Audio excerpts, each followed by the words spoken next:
Hello everyone, मैं करण कुमार आर्या स्वागत करता हूँ आपका ब्रेन एक्सरसाइज चैनल पे। आज मैं आप सभी के सामने क्लास 10 जो 3.6 है एक्सरसाइज है। पहला क्वेश्चन तो हमने कंप्लीट कर दिया हमारी पिछले वाली वीडियो में। ठीक है, आज उसका सेकंड क्वेश्चन के जो 3 क्वेश्चन बचे हुए हैं वो हम कंप्लीट करने जा रहे हैं। उसमें सिर्फ 3 क्वेश्चन हैं और बहुत ही ईजी हैं, बस समझने की देरी है। और आज ये आखिरी वीडियो होगी हमारी pair of linear equation in two variables में, और उसकी पूरी प्लेलिस्ट कंप्लीट हो जाएगी। तो प्लेलिस्ट को पूरा देखेगा एक एक करके, देन ही इस वीडियो में आएगा, तभी आपको समझ में आएगा। तो चलिए वीडियो को स्टार्ट करते हैं। वीडियो को स्टार्ट करने से पहले वीडियो को लाइक करिएगा, शेयर करिएगा और चैनल को सब्सक्राइब कीजिएगा। ठीक है, ये मैं करण कुमार आर्य अपनी एनसीईआरटी बुक के साथ कैरी ऑन रखता हूँ। ठीक है, तो फर्स्ट क्वेश्चन क्या है, Ritu can row downstream 20 kilometre in 2 hours. तो रितु एक लड़की है जो डाउन स्ट्रीम में या डाउन स्ट्रीम में, ठीक है, स्ट्रीम बोले तो धारा, लहर भी कह सकते हैं आप उसको, 20 किलोमीटर चले जाती है सिर्फ 2 घंटे में। ठीक है, and upstream 4 kilometre in 2 hours. और अपस्ट्रीम बोले तो चढ़ाई होगी जिधर को, उधर सिर्फ 4 किलोमीटर जाती है और तो और 2 घंटा लगाती है, जबकि डाउन स्ट्रीम में वो 20 किलोमीटर चले जाती है 2 घंटे में। ठीक है, find her speed of rowing in still water and the speed of the current. तो उसकी क्या फाइंड करनी है, स्टिल वाटर में स्पीड पता करनी है और स्पीड ऑफ करंट पता करनी है। ठीक है, तो सबसे पहली बात तो डिस्टेंस का फॉर्मूला क्या होता है,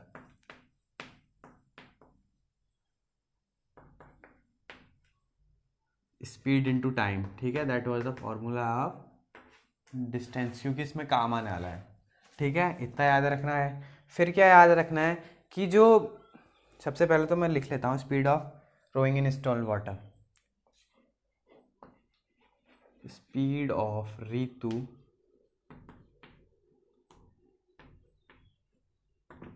rowing in still water be x kilometre per our.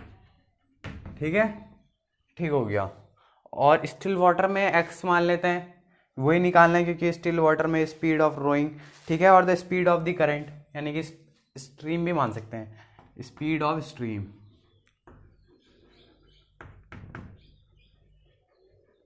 वो क्या है, y किलोमीटर पर आवर। ठीक हो गया, ठीक है। और हमें क्या कह रहा है कि अपस्ट्रीम और डाउनस्ट्रीम का केस दिया ना, तो जब भी अपस्ट्रीम होती है, अपस्ट्रीम की जब भी हम स्पीड नापेंगे तो कैसे नापेंगे, अपस्ट्रीम की स्पीड हम जो स्टिल वाटर में जो रोइंग की स्पीड होती है, दैट मीन्स x, उसमें से स्पीड ऑफ स्ट्रीम, यानी कि जो धारा की स्पीड है, जिस स्पीड से धारा बह रही है उसको घटा देते हैं स्टिल वाटर की स्पीड से। ठीक है, तो ये क्या हो जाती है, अपस्ट्रीम की स्पीड। ठीक है, ये क्या है, स्पीड है। ठीक है, अपस्ट्रीम की। और फिर डाउन स्ट्रीम में स्टिल वाटर की रोइंग और स्ट्रीम की स्पीड को, दोनों को जोड़ देते हैं, डाउन स्ट्रीम। ठीक है, इसको याद रख लो, थोड़ा कंफ्यूजन है बट हो जाएगा। ये क्या है, स्पीड है, इसके पीछे ऐसा भी लिख सकते हैं किलोमीटर पर आवर, ये किलोमीटर पर आवर। अब यहां पर से अब सब सिंपल हो जाएगा। अब देखिए पहला केस क्या है, कह रहा है कि Ritu can row downstream 20 kilometre in 2 hours. तो 20 किलोमीटर दैट मीन्स हमें डिस्टेंस दी हुई है। ठीक है, स्पीड अभी हमने निकाल दी और टाइम भी क्या है, 2 आवर्स दिया हुआ है। तो दैट मीन्स अगर मैं फर्स्ट केस लिखूं डाउन स्ट्रीम वाला, ठीक है, तो उसमें क्या है, 2 आवर्स, स्पीड क्या है x प्लस वाई, और डिस्टेंस कितनी है 20। यही फॉर्मूला पर speed into time is equal to distance. ठीक है, अब इसको सॉल्व कर दो, क्या हो जाएगा, x plus y is equal to 10। यही होगा ना, 220 से 10 टाइम चले जाएगा। अब सेकंड केस देख लेते हैं किसका, अपस्ट्रीम का। अपस्ट्रीम में क्या है कि वो 2 आवर्स ले रहा है, बस x माइनस वाई बराबर कितने, 4 किलोमीटर ही जा रहा है ना, यस 4 किलोमीटर ही जा रहा है। तो डिस्टेंस ही स्पीड और ये टाइम, तो ये 4 से 2 टाइम चला जाएगा, तो x minus y is equal to 2। ठीक है, इतना तो समझ में आ गया। इसको मान लो इक्वेशन 1, इसको मान लो इक्वेशन 2, ऐड कर लो दोनों को, ऐड 1 एंड 2, ऐड करेंगे तो x plus y plus x y, ठीक है। और क्या हो जाएगा 10 + 2, तो वाई वाई तो कट गया, 2x बराबर 12, तो x बराबर 6, ठीक है। अब x की वैल्यू इसमें पुट कर देते हैं, put on equation number second, तो x - y = 2 था, ठीक है। तो x की जगह 6 पुट करेंगे तो 6 - y = 2, नहीं 2 - 6 ना, -y = -4, माइनस माइनस करिए तो y बराबर 4। दैट मीन्स जो speed of Ritu rowing in still water में कितनी स्पीड है उसकी, 6 किलोमीटर प्रति घंटे की रफ्तार से वो रोइंग करेगी, यानी कि जाएगी। और स्पीड ऑफ स्ट्रीम, स्पीड कितनी है धारा की या करंट की कही है, वो कितनी है 4 km/h है। तो ये सवाल हो गया, वो बड़ा इजी सवाल था, थोड़ा ट्रिक लगाने की जरूरत थी। आप इसको स्क्रीनशॉट करिए, मैं स्क्रीन से हट रहा हूँ। हम नेक्स्ट सवाल करते हैं। सेकंड सवाल ये रहा कि 2 women and 5 men together finish an embroidery works in 4 days while 3 women and 6 men can finish it in 3 days. Find the time taken by 1 woman alone to finish the work and also that taken by 1 man alone. ठीक है, तो इतना ये data बताया इसने, और हमको क्या बताना है कि एक women 1 woman alone to finish the work, एक वुमेन कितना टाइम टेकन लेगी, कितने डेज लेगी, ठीक है। And also that taken by 1 man alone, एक अकेला इंसान कितना लेगा, ठीक है। तो number of days taken by women, women लेती है तुम्हारा x से दिन लेगी, मान ले चलो हमने x 10 भी हो सकते हैं, 15 दिन भी ले सकती है, तो x मान लिया, ठीक है हमने उसको। और मेंस का मान लिया कि मैन लेंगे आपके y दिन, ये डेज हैं y डेज, और ये x से डेज, ठीक है। और एक दिन में in one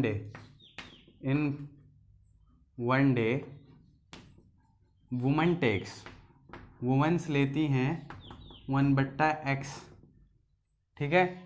on in 1 day women 1/x काम करती हैं, ठीक है। और मेंस करते हैं आपके 1/y, ठीक हो गया। तो अकॉर्डिंग टू क्वेश्चन लिख देते हैं आप। देखिए अब देखिए, हाँ, तो 4 दिन में वो कुछ क्या 2 वुमेन्स काम करती है, दैट मीन 2/x, और क्योंकि हम 1/x 1/y हमने कॉमन लिया है, ठीक है, तो उसको 2 से इंटू करेंगे। ये एक वुमेन का है, एक वुमेन इतना काम कर रही है, तो 2 वुमेन कितना करेंगे 2/x काम करेंगे। x क्या है डेज हैं, 2 क्या है नंबर ऑफ वुमेन्स है, ठीक है। और 5 मेंस दैट मीन्स 5/y क्या कर रहे हैं, एक काम कर रहे हैं। 4 दिन ले रहे हैं इतने लोग, 2 वुमेन्स और 5 मेंस एक काम करने में, ठीक है। तो इसको सॉल्व कर देते हैं। सॉल्व क्या है, इसको यहाँ भेज देते हैं, 2x 5y = 1/4 हो जाएगा, यही होएगा। और क्या है, अब तो कुछ कर नहीं सकते हैं इसका, सही है, ठीक है। और क्या बनेगा, और एक सेकंड भी था अकॉर्डिंग टू क्वेश्चन।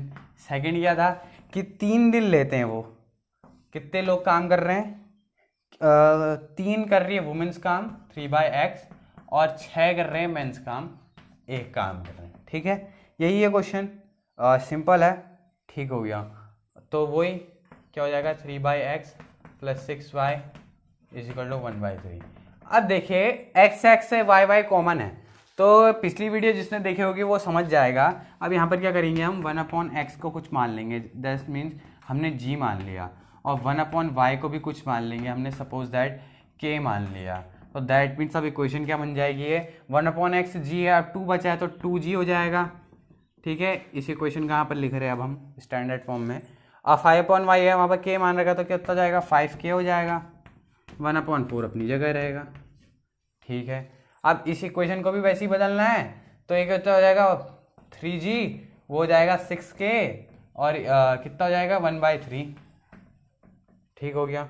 अब ये क्रॉस मल्टीप्लिकेशन होगा, कितना बचेगा, इसको 4 से इंटू कर दो, ये हो जाएगा 8g, और हो जाएगा 20k, 5 4 20 होता है ना। अब ये कितना हो जाएगा 9g, और हो जाएगा 18k। हो जाएगा कि नहीं हो जाएगा? ऑफ कोर्स हो जाएगा। अब ये तो बन गई हमारी इक्वेशन। ये इसको मान लो आप फर्स्ट इक्वेशन, इसको मान लो आप सेकंड इक्वेशन। सिंपल है। अब इसको हम सबसे ऊपर लिख देते हैं। अब सबको मिटाना पड़ेगा, ठीक है? मैं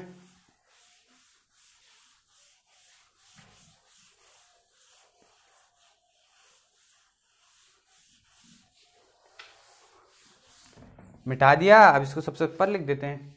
क्या है? 8g 20/k = 1। ठीक है। फिर क्या है? 9g + 18k = 1। ठीक है, दोनों में 1 1 आ गया। अब इसको भी मिटा देते हैं। ठीक हो गया है। क्या था? इसमें कुछ मेथड है लगानी है, तो सबसे पहले क्रॉस मल्टीप्लिकेशन मेथड लगा लेते हैं ना। सबसे पहले क्या वही लगा लेते हैं। तो = का 1 था, तो इधर माइनस का 1 आ जाएगा ना, 0 ले आओ। अब क्या है? एक्स से तो है नहीं, तो जी लिखना पड़ेगा, जी के और 1। ठीक है, एज यूजल अपॉन लगा दो उसके नीचे। अब जी के पहले कोफिशिएंट क्या आएंगे? 20 के आएंगे, देन क्या आएंगे? 1 के आएंगे, फिर किसके आएंगे? फिर 1 के आएंगे के में, देन इसमें जी के आ जाएंगे। और जी के बाद किस 1 में पहले जी के आएंगे, देन किसके आ जाएंगे? के।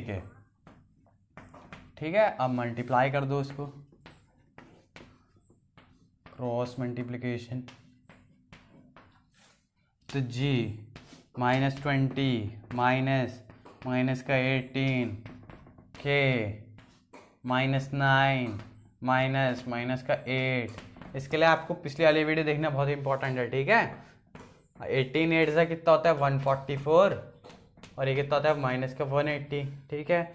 अब जी -20 + 18 कितना जाएगा? -2। ठीक है। के -9 और +8 -1/36।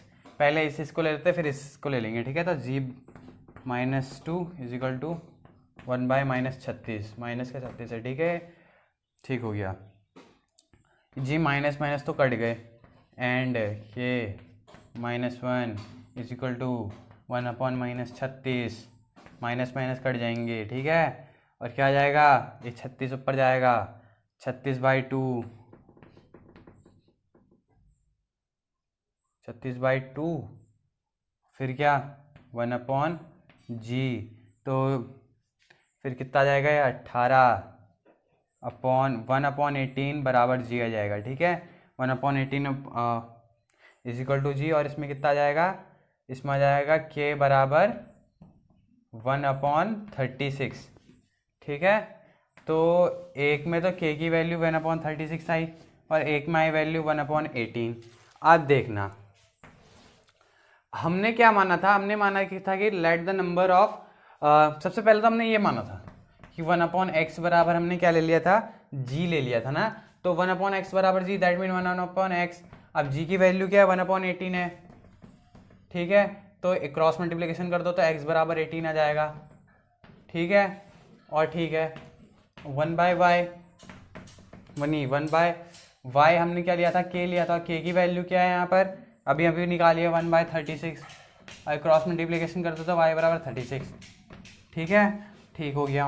अब y बराबर 36 है, दैट मीन्स क्या? हमने शुरू में क्या करा था? शुरू में हमने ये क्या था कि हमने कहा था कि जो वुमेन्स है वो x डेज ले रही हैं, और जो मेंस है वो 36 y डेज ले रहे हैं। तो x की वैल्यू 18 पता चल गई। दैट मीन्स 18 दिन लेंगी वुमेन्स उस फील्ड में काम करने के लिए, और मेंस लेंगे, बहुत आलसी हैं, देखो 36 दिन ले रहे हैं। कहाँ लड़कियाँ 18 दिन ले रही है, वो 36 दिन ले रही है। तो बड़ी नाइंसाफ़ी है यार।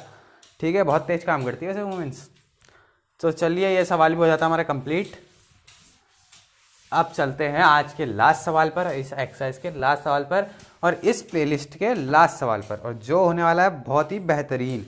क्या है वो सवाल? Ruhi travels 300 kilometre to her home partly by train and partly by bus. ठीक है, रूही ट्रेवल्स कर रही है 300 किलोमीटर। ठीक है, कैसे ट्रैवल कर रही है? ट्रेन और बस से। She takes 4 hours if she travel 60 kilometre by train and the remaining by bus. तो सबसे पहले तो हमें एक फॉर्मूला आना चाहिए।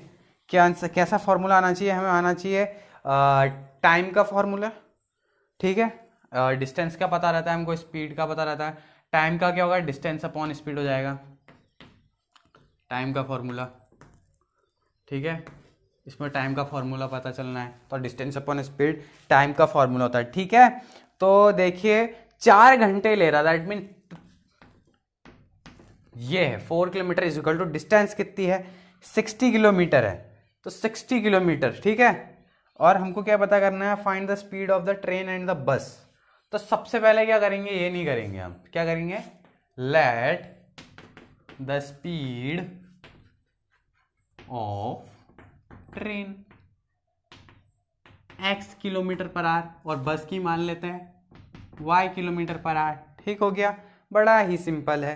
अब पहला केस क्या कह रहा है कि उसने 4 घंटे लिए, 60 किलोमीटर गया डिस्टेंस और स्पीड थी उसकी ट्रेन की, दैट मीन x, ट्रेन से गया वो 60 किलोमीटर और बचा जितना, मतलब 300 किलोमीटर जाना है, बचा जितना वो चलेगा किससे, भाई साहब चलेगा आपके बस से, दैट मीन्स वो 240 किलोमीटर बस से चलेगा, ठीक है। तो दोनों को जोड़ो, 240 बटा y, तो इतना तो वो इससे चलेगा, ठीक है। ये हो गई हमारी क्वेश्चन नंबर 1, अभी नहीं हुई है, अभी पैदा करेंगे इसको, ठीक है, ठीक है। इफ सी ट्रेवल, यदि वो 100 किलोमीटर बस ट्रेन से चले जाती है, दैट मीन 100 किलोमीटर की डिस्टेंस है, फिर वो ट्रेन से आ रही है, दैट मीन स्पीड है, तो रिमेनिंग वो चले जाती है बस से, दैट मीन्स 300 टोटल है, तो 100 में से 300 में से 100 माइनस कर दो, दैट मीन 200 चले जाती है बस से, स्पीड होगी कुछ, तो वो क्या कर रही है, सी टेक्स 10 मीटर लॉन्गर, वो क्या लेगी, 10 मिनट ज़्यादा लेगी। तो पहले तो 4 घंटे, फिर 4 घंटे को यदि हम मिनट में तोड़े तो कितना हो जाता है, मिनट में तोड़े तो 4 घंटे हो जाता है 240 मिनट, और वो 10 मिनट ज़्यादा लेगी, तो दैट मीन्स प्लस 250 मिनट्स। आप 250 मिनट्स को आवर्स में कैसे कंटेन करेंगे, 6 से 60 से डिवाइड कर दो, 0 तो 25/6, दैट मीन इसके आगे से हम क्या लिखेंगे, 25/6, तो ये कुछ बना, ठीक है। अब देखिए वही हो गया है, इसमें 1/x को कुछ मान लो और 1/y को कुछ मान लो, ठीक है, मान लेते, चलो यहाँ पर लेट 1/x बराबर g एंड 1/y बराबर k, ठीक है। तो 1/x बराबर g, ठीक है। तो पहली इक्वेशन देखते हैं, 4 तो आना ही है, अब क्या आ जाएगा, 60 g आ जाएगा और आ जाएगा 240 के, इसमें से कुछ कॉमन भी ले सकते हैं हम, कॉमन नहीं लेते हैं, रहने दो, कॉमन नहीं लेना, ठीक है। अब ये इसको भी सॉल्व करते हैं ऐसी याली इक्वेशन को, इसका क्या बनेगा, 25/6 is equal to 100g plus 200 के, ठीक हो गया, ठीक है जी। इसमें से कुछ कॉमन ले लें हम, क्या ले सकते हैं कॉमन, बोलो, कुछ ले लेते हैं यार, 25 जैसे 100 ही ले लेते हैं, चलो 100 कॉमन ले लिया, तो अंदर बचेगा g प्लस 2k ना, और 25/6 भी है, तो 6 × 100, ये ऐसा नहीं करते हैं, कोई कॉमन शॉमन नहीं लेते हैं, गलत बात, कॉमन नहीं लेते, ठीक है, डायरेक्ट 6 से इसको इंटू कर देते हैं, तो 6 से यहाँ अपॉन में इंटू हो जाएगा, तो कितना जाएगा, 600g प्लस 1200 के, ठीक है। ये बन गई इक्वेशन, एक बनी ये और एक बनी ये, ठीक हो गया। अब कौन सी पसंद आई आपको बताओ, कोई सी पसंद नहीं आई, अभी आ जाएगी पसंद, सब आएगी पसंद, रुक जाओ, इरेज कर लेते हैं, ठीक है। बस लास्ट सवाल है, एक चैप्टर हमने आपका कंप्लीट करा ही दिया है, लगभग ऊपर उतार लेता हूँ, फिर इसको भी इरेज कर देंगे, ठीक है। 240 के सेकेंड इक्वेशन है, 25 is equal to 600g plus 1200 के, ठीक है। अब इसको भी इरेज कर देते हैं। अब देखिए दोनों को मैं बराबर कैसा लगा सकता हूँ, ये तो मैं इसको 100 से नहीं 10 से मल्टीप्लाई कर दूँ, पहली वाली को, ये पहली इक्वेशन, ये सेकंड इक्वेशन, तो पहली को 10 से मल्टीप्लाई कर दो, इक्वेशन फर्स्ट मल्टीप्लाई बाई 10 से गुणा कर दो जी, तो 10 से करेंगे तो 40 इज इक्वल टू 600g, एक जीरो बढ़ जाएगा, इक्वेशन नंबर थर्ड सब्ट्रैक्ट कर दो, सब्ट्रैक्ट थर्ड फ्रॉम सेकंड, ठीक है, तो क्या आ जाएगा 25, ऐसा लिख सकते हैं 600G प्लस 1200 के माइनस 600G माइनस 204 के इज इक्वल टू 25 माइनस 40 ठीक बा, ठीक है। तो 600 तो कट गया। अब इसमें से कितना बचा, -1200 के बचेगा, ठीक हो गया। और इसमें से माइनस का 15 बचेगा, माइनस माइनस तो कट जाएगा, के बराबर 15/1200 ये बचा। अब क्या 5 से काट लेंगे, काट दो, 3 टाइम्स कटेगा और ये कटेगा 2 टाइम्स, फिर 204 टाइम्स देन 0 टाइम, ठीक है भाई, काट दो, काट भी दिया है शायद हमने, ठीक हो गया। तो अब क्या हुआ, ये आ गई हमारी के की वैल्यू, ठीक है, ठीक है। तो के की वैल्यू, अब के की वैल्यू किसी में पुट कर दो भाई, जैसे इक्वेशन फर्स्ट में पुट कर देते हैं, put on equation number first. अब इक्वेशन नंबर फर्स्ट क्या है, ये है 60G प्लस 240 इंटू 3 इंटू 240, 240 तो कट गया, और 3 4 minus 3 is equal to 60G। अब 1/60, ये आ गई हमारी G की वैल्यू। और क्या किया था हमने शुरू में, हमने लेट किया था कि 1/x बराबर G, और 1/x बराबर G, तो 1/x बराबर G की क्या वैल्यू है 1/60, तो दैट मीन्स 60 किसकी वैल्यू हो जाएगी, x की, और x किसकी वैल्यू मानी थी हमने, ट्रेन की, तो दैट मीन्स x किलोमीटर प्रति घंटे की रफ्तार से कौन जा रहा है, ट्रेन जा रही है। और हमने क्या माना था, 1/y is equal to k माना था, और k की वैल्यू क्या निकली है 3/240 निकली है ना। तो अब क्या होगा, 240/3 हो जाएगा इज इक्वल टू के, काट दीजिए इसको भी, कटेगा क्या 80 टाइम्स, तो 80 बराबर क्या आ गया, दैट मीन्स किलोमीटर प्रति घंटे की रफ्तार से बस जा रही है, ठीक है। वैसे ट्रेन की रफ्तार कम है, बस की रफ्तार ज़्यादा है, मानने की बात है, ठीक है। तो ये है सवाल जो हो चुका है एंड। समझ में ना आया हो तो कमेंट सेक्शन में बताइएगा, हम आपका डाउट क्लियर करना चाहेंगे। और ऐसे ही हमने pair of linear equation in 2 variables भी कंप्लीट कर दिया इन ओनली ऑन 7 डेज। तो ऐसे हम आगे के चैप्टर भी ख़त्म करते रहेंगे, बस आप हमारा साथ दीजिए, चैनल को सब्सक्राइब करिए, लाइक करिए, शेयर कीजिए और कमेंट करना ना भूलिएगा। जय हिंद, जय भारत। आप स्क्रीनशॉट करिए, आप कर लीजिए स्क्रीनशॉट, आपको दिख नहीं रहा होगा।